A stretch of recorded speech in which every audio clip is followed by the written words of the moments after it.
الله تعالى وبركاته. الاخوان كيف ما العاده كنتمنى ان شاء الله تكونوا على خير وبخير وتكونوا بصحه وعافيه. في اطار مجال تربيه الحلزون، الحمد لله في هذه 100 فيديو قدرت نتطرق لكثير ديال المعلومات اللي كتهم هذا المجال. واليوم ان شاء الله الاخوان غادي نخلي هاد 19 دقيقه عباره عن دوره تكوينيه اللي كنأكد لكم كنقسم فمي بالله، وبامكانكم انكم تسقسيو الناس اللي خداو دورات تكوينيه ب 4000 درهم ب 3000 درهم، ما غتلقاوهمش خداو هاد المعلومات ولا توصلوا بهاد المعلومات اللي كتلخص في هاد 19 دقيقه، واللي ان شاء الله غادي نخلي هاد الدوره التكوينيه في هاد الوقت هذا اللي غادي تبدا ان شاء الله من كيفاش تقدر تبني الضيعه الى غايه ما تقدر تسوق الحلزون، وداكشي ان شاء الله غادي يكون تطبيقي وبالصور. كنتمنى من الاخوان وجميع الناس اللي غادي يقدر يوصلهم هذا الفيديو انهم يدعموا هذا المحتوى هذا ويضغطوا على زر الاعجاب، كذلك يشاركوه مع الناس اللي هي مهتمه بهذا المجال او لا باغيه تدخل على هذا المشروع ديال تربيه الحلزون. والنجاح ديالي الاخوان فهو نجاح ديال مجموعه ديال الشباب اللي طموحه وباغيه دير هذا المحتوى ولا باغيه دير هذا المشروع ديال الحلزون. فانا كنأكد لكم ان شاء الله انني ما غادي نخفي عليكم حتى شي معلومه، وغادي نشارك معكم جميع المعلومات، وبامكانكم انكم تقلبوا في مجال تربيه الحلزون او بدوك الناس اللي هما اساتذه وكيعطيو دورات تكوينيه. ما غاديش تلقاهم كيحطوا هذه المعلومات بحكم انك الا بغيتي توصل بهذه المعلومات يلزمك تأدي عليها. فبالنسبه لي انا فقط واحد الشاب اللي هو طموح وعنده خبره كبيره في هذا المجال ديال تربيه الحلزون، حبيت انني ان شاء الله نخرج هذا المشروع ونقدر نتقاسموا مع الاخوان ومع الشباب اللي هما كيفكروا على انهم يديروا واحد المشروع اللي هو بسيط. وكون اكيد انا كنأكد على هذه الكلمه ديال بسيط لان بالفعل المشروع بسيط، يكفي انك تاخذ المعلومات من عند الشخص اللي غادي يقدر يساعدك بهم. والاخوان كيف ما عهدتوني ديما كنأكد لكم على ان شاء الله الفتره ديال البدايه ديال هذا الموسم فهي كتلخص في شهر التسعود، واللي هي غادي تجي ان شاء الله معنا في هذا الموسم. لكن ما بغيتش نحرق المراحل.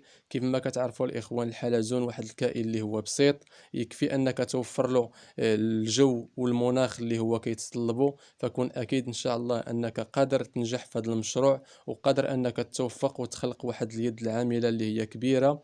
فهذا اللي كنتمنى من هذا المحتوى، وكنتمنى من هذه القناه ان شاء الله انها تزيد تكبر وتزيد تعمل فائده على جميع الناس وعلى جميع الشباب.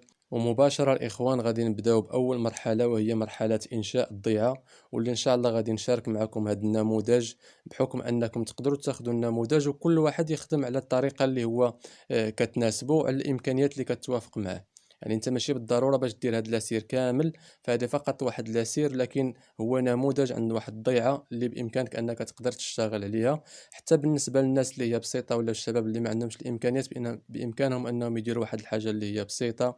كيف ما شاهدتوا الاخوان هاد السلوك هادو بامكانكم انكم ديروا عليهم واحد الرشاشات، يعني الا كانت تقريبا الطول العرض واحد 10 متر بامكانك انك تقسمها على ثلاثه، وكل متر تقدر دير فيه رشاشه، بحكم ان تخلي فقط واحد البخاخ اللي كيخرج من ديك الرشاشات.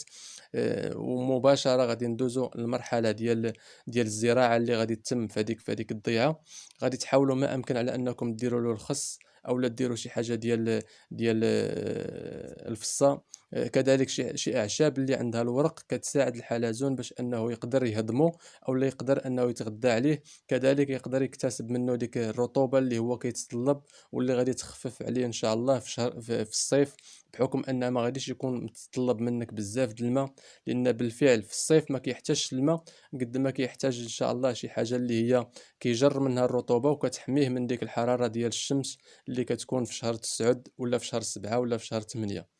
يعني كيف ما كتشاهدوا في هذه الضيعه، فهذه ضيعه مناسبه جدا للحلزون. هذه فقط فصه، ولربما تقدر انك انت دير مثلا شي خضروات كخيزو كالفول، كشي حاجه اللي هي بسيطه بامكان ان الحلزون يقدر يستافد منها ويقدر يتغذى عليها. وديما الاخوان كنحاول ما امكن على انني نرسي معكم الوقت اللي يمكن لك انك تبدا فيه، وهو شهر تسعود. علاش كنقول شهر تسعود؟ حيت شهر تسعود الحلزون تيكون كامل صايم وكيكون في انتظار ديك الرعده او داك التساقطات المطريه اللي كتجي مباشره في الخريف. كيخرج ما كيبقاش صايم وكيقدر يخرج باش انه يقدر يتغذى على داك الشيء اللي زارع له نتايا في الارض، اولا داك الخشاش اللي كاينه في الارض. مباشره كدوز واحد الفتره ديال 3 ايام ولا 4 ايام، كيقوم مباشره بالتزاوج، واللي غتجي معنا ان شاء الله المرحله ديال التزاوج اللي يقدر يخلي لك الانتاج ديال 3 دورات حتى 4 دورات في الشهر في العام. هذه كامله كيقدر يخليها. وهذه المعلومات الاخوان كنسطر عليها لانها صحيحه، وقدرت انني ندير فيها تجربه. ولا رجعتوا للفيديوهات ديالي كاملين غادي تلقاهم ان شاء الله. بديت معكم من الفتره ديال الشهر 11 كيف ما كتشاهدوا الاخوان. دابا حاليا مباشره هذه راه كانت تقريبا هذا الفيديو اللي كتقدروا تشاهدوه حاليا، فهو كان في الوقت ديال شهر 10. يعني كيقدر يدخل الحلزون في موسم التزاوج.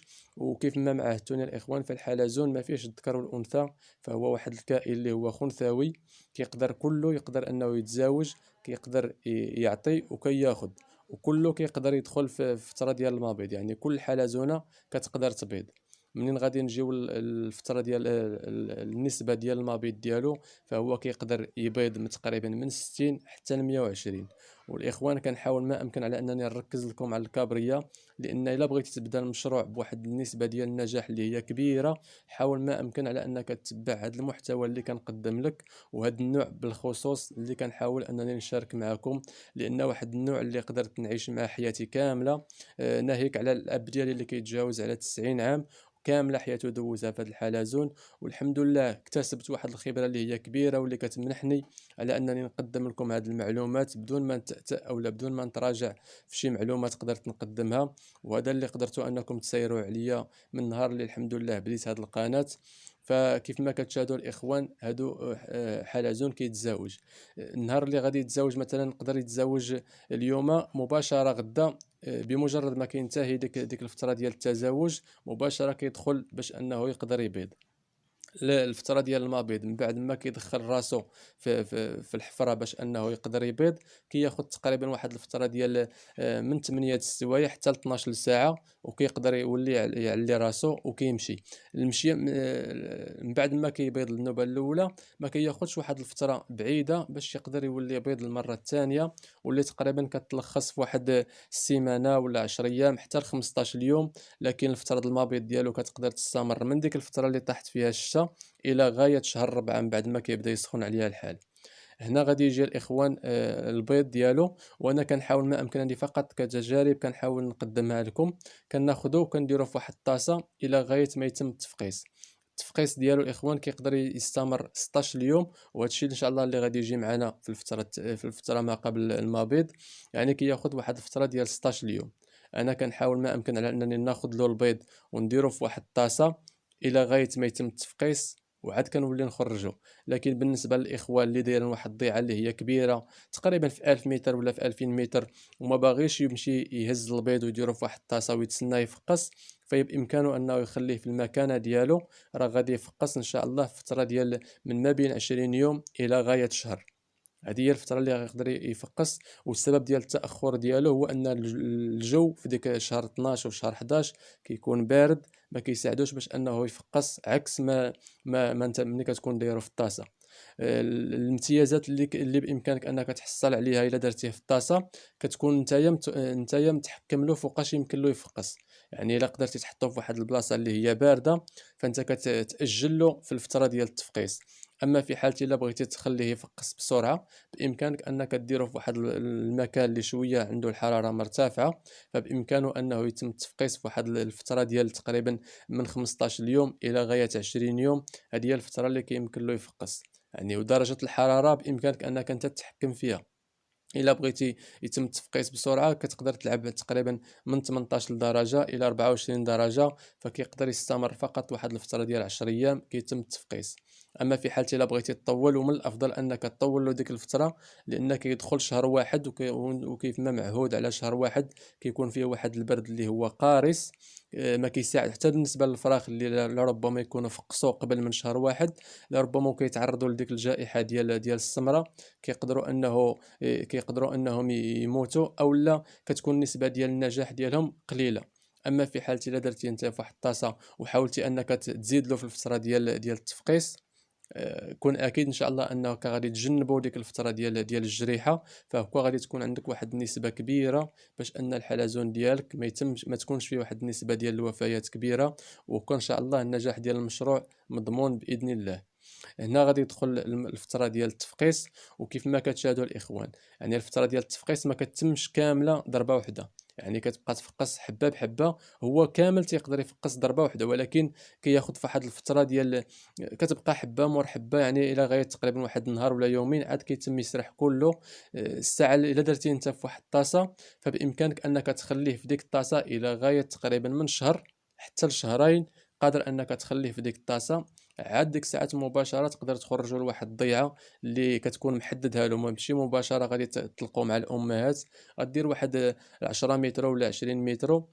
إلا عندك واحد النسبة كبيرة بإمكانك أنك فقط دير واحد 10 متر ولا، وتخلي دوك لي نيسان تما حتى يكبروا شي شوية. عاد ديك الساعات يمكن لك تخرجهم للضيعة الكبيرة اللي غادي يقدروا أنهم يمتزجوا مع الأمهات. بالنسبة للأمهات اللي أنت كتكون حطيتيهم في شهر 11، فالأفضل أنك تخرجهم تبيعهم تقريبا في شهر جوج، لأن الحلزون في ديك الفترة كيكون واصل تقريبا حتى ل 25 درهم. الا بغيتي تخليهم ما غاديش تستافد منهم، ولكن غادي تكون انت فقط مضايقين عليك على ديك المزرعه اللي انت داير. فانا كنصح على انكم ان شاء الله من بعد ما من بعد ما يبيضوا لك ويبقاو لديك الفتره ديال شهر جوج، فكتكون عندهم واحد النسبه قليله باش انهم يوليو يزيدوا يبيضوا في ديك شهر 3 وفي شهر 4. يعني غادي يبيضوا ولكن واحد النسبه قليله. فانا كنشوف من الافضل انكم تشدوهم وتخرجوهم للسوق، لان كيكونوا ساويين الثمن وكيكونوا واصلين تقريبا حتى ل 25 درهم. هنا الاخوان، هذا الفيديو اللي كتشاهدوا حاليا فهو خليت الحلزون في الارض، قدر انه ياخذ تقريبا شهر. عاد تم التفقيس ديالو، واللي تفقس بواحد بطيء بزاف، عكس ما الحلزون اللي قدرت انني ناخذ وندير في دوك لي بواط الصغار. كما كتشاهدوا الاخوان، فانا كنقدم لكم واحد الحاجه اللي هي بسيطه وخدمت عليها بواحد البساطه بحكم الحمد لله الخبره اللي كان متالك، قدر انه يتم التفقيس. فبالنسبه للاخوان اللي كيشوفوا انه عندهم الامكانيات، بامكانهم انهم يديروا شي حاجه ويحسنوا في هذا المشروع. وداك الشيء على حسب الامكانيات على كل شخص. يعني بزاف ديال الاخوان اللي هما عندهم الرغبه في انهم يدخلوا لهذا المجال، لكن كتبقى ناقصاهم الامكانيات والدعم ما متوفرش في هذا المجال الا الناس اللي هما المهم ما بغيتش ندخل في هذا الغمار هذا. ولكن المهم بالنسبه للاخوان اللي انا كنتابعني في القناه واللي انا كنشاهدهم وكنتجاوب انا وياهم في التعاليق، فكنشوف على ان عندهم الامكانيات قليله. فالافضل انك تخدم على شي حاجه اللي هي بسيطه. راه الحلزون رغم البساطه ديالو فهو كيتطلب فقط واحد الحاجه اللي هي بسيطه باش انك ان شاء الله تقدر تنجح في هذا المشروع وتوفق. حتى بالنسبه للكابريا الاخوان كمعلومه، علاش كنحاول نقترح عليكم الكابريا، لان الكابريا من الاول يمكن لك انك تنجح فيها، ويمكن لك انك تطلب الاستمراريه، وبديك التجربه الاولى يمكن لك تحسن في المشروع ديالك وتزيد تطلب في التوسعه وتزيد توفق. اما بالنسبه لي غروغري الاخوان، فالنجاح ديال المشروع ديالو ما نقولوش ضئيله، ولكن بالنسبه للكابريا فهي كتمتاز بالبساطه ديالها، وبامكانها انها ما تتطلب لكش بزاف. يعني كيف ما كتشاهدوا حاليا دابا هذا الحلزون اللي كتشاهدوا عندي في الفيديو، فهو قدر انه يضرب واحد الفتره ديال تقريبا شهرين وهو في ديك لابواط. عاد قدرت نخلي له شي حاجه ديال الاكل. وكيف ما غيجي معنا ان شاء الله بالنسبه للاكل، بالنسبه للكابريا ما كنحاولش اننا نعطيها شي حاجه من جيبي باش انها تربي القوقعه، ولا قد ما كنساعدها بداك الخضروات اللي انا زرعت لها. كذلك بشي حاجه الا كانت عندك ديال الذره او لا شي حاجه ديال القمح، بامكانك انك تمزجهم بجوج بيهم، وتقدر فقط تخلي لهم واحد شويه باش انهم يقدر يساعدهم في الاكل. اما غير ذلك فبامكانك انك فقط تخلي لهم شي حاجه ديال الخضروات، راهم قادر انهم يتغداو عليها، وقادره ان القوقعه ديالهم تطلع. بالنسبه للمزرعه الاخوان، كنحاول نرجع معكم، حاولوا ما امكن على انكم ديروا شي حاجه ديال الحجر. ومني غتجي الحجر الاخوان غادي نحاول ان شاء الله نشارك معكم الحجر اللي كيمكن للحلزون يلصق فيه وكيجر منه داك الكالسيوم اللي هو كيكون خاصو، وكيحاول انه يساعده باش انه يلتصق ويدوز ديك الفتره ديال الصيف، لانه كيكون كيمتاز بواحد الرطوبه في داك الحجر، وكيمتاز بديك الكالسيوم اللي كتساعده باش انه يربي القوقعه ديالو بسرعه وكتقصح القوقعه ديالو. هذا الاخوان هو البيض اللي كنتو شفتو عندي النوبه الاولى، فهو قدر يضرب واحد الفتره ديال 16 يوم وقدر يفقس. هنا مباشره غادي يدخل معنا الفتره ديال انك تخرجوا للضيعه وتخرجوا لديك المساحه اللي حنا تكلمنا عليها في تقريبا في 10 متر ولا. بامكانكم انكم الاخوان ما امكنكم ديروا لها شي حاجه ديال الكرياج ولا ديال السياج، ما يكونش عكس الشبكه اللي غديروا للامهات، ديروا لها بحال الكرتون ولا شي حاجه اللي ما غاديش تساعدوا باش انه يخرج. هنا مباشره قدرت نحطوه في ديك المساحه اللي حنا كنتكلموا عليها حاليا، فكيقوم مباشره حتى هو كيرعى. وكيف ما شاهدتوا الاخوان فالكبيره قدرت ان مادام ان قبل من هاد الصغيره اللي كتشاهدوا، تقريبا قبل منها بشي شهرين ولا بثلاث شهور عاد قدرت تفقس ديك الصغيره. فخدا فقط واحد الفتره ديال 3 شهور ولا قدر انه يولي شبيه للامهات، ولكن مازال ما بالغش.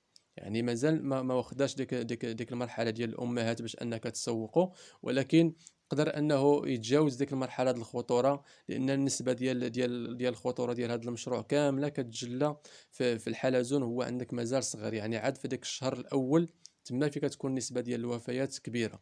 وكيف ما سبق لي حذرتكم، حاولوا ما امكن على انكم تجاوزوا ديك الفتره ديال الجريحه، لان ديك هي الفتره اللي كتقضي عليه هو مازال فرخ. من غير ذلك فبامكانكم انكم ما تخافوا حتى شي حاجه خاصه في هذا المجال ديال الكابريا. فهو واحد المشروع اللي هو سهل وبسيط، وكنشجع عليه الشباب بواحد القوه، لكن على شرط ما تحاولش تحفز في الفيديوهات عندي وتمشي لواحد الجهه اخرى اللي تقدر تاخذ منها المعلومات. فانا كنأكد لك على انك اذا قدرتي انك تتبع غير هذه الخطوات اللي كنقدم لك، فكون اكيد ان شاء الله انك قادر توفق وقادر تنجح في هذا المشروع وتطلب التوسعه وتطلب الاستمراريه ان شاء الله. فهذا فرخ تقريبا في العمر ديالو واحد الشهرين، واللي هو قدر يفقس عندي من هو بيضه حتى الى غايه هذه، حتى الى غايه هذا الحجم هذا اللي كتشاهدوا حاليا. ومباشره غادي يولي يدخل معنا الفتره ديال شهر 3 وشهر 4، وهو اللي كيقدر انه يوصل للحجم ديال الامهات، لكن كيبقى رطب. وهذا اللي سبق لي قدمته لكم في واحد الفيديوهات كيفاش تميزوا ما بين الامهات وما بين الفرخ. فواحد الفرق اللي هو بسيط، وبامكانكم ان شاء الله مع الاحتكاك بهذا المشروع قادر ان شاء الله انكم تكتسبوا الخبره، وقادر ان شاء الله انكم تطلبوا الاستمراريه. كما كتشاهدوا هذا كامل راه ما فيه ماشي كامل امهات، ولكن راه فيه الفرخ. وهنا فين كيكون الفتره ديال شهر 3 وشهر 4 كيكون الثمن ديالو رخيص، وكيف ما حاليا يعني وصل ل 5 دراهم. هنا فين غادي يولي الدور عليك انت، بامكانك انك تحرى الثمن اللي كاين في السوق. الا شفتي الثمن مناسبك بامكانك انك تخرجه للسوق. الا شفتي الثمن ما مناسبكش او لا مازال باغي تزيد تصبر عليه، فراه كيقدر يوصل تقريبا في شهر 8 وشهر 7 كيقدر يوصل ان شاء الله حتى لشهر حتى ل 15 درهم، عكس ما حاليا داير بخمسة دراهم. وكنظن على انني قدرت نقدمكم او لا نعطيكم واحد اللمحه على هذا المشروع. كنتمنى من الاخوان كاملين على انهم يدعموا هذا المحتوى، انهم يضغطوا على زر الاعجاب. بالنسبه لمرحله التسويق وهي اللي غادي تجي معنا ان شاء الله حاليا، كاين كتير ما تحاولش انك تخوفك ديك المرحله ديال التسويق. راه مهما يكون عندك من طوناج، وكيف ما سبق لي قدمت لكم في الفيديو اللي كنت مشيت عند الناس اللي هما كيشريو الحلزون، راه بامكانهم انهم يشريو عندك الكميه قد ما هي كبيره. وكما كتشاهدوا الاخوان اليوم حاليا في الفيديو، فراني كنت عند الناس اللي هما كيشريو كيديروه مباشره 5 وهما اللي كيتكلفوا بانهم يبيعوه للشركه. كنظن هذا كل ما يخص هذا الفيديو. كنتمنى الإخوان التوفيق، والسلام عليكم ورحمة الله.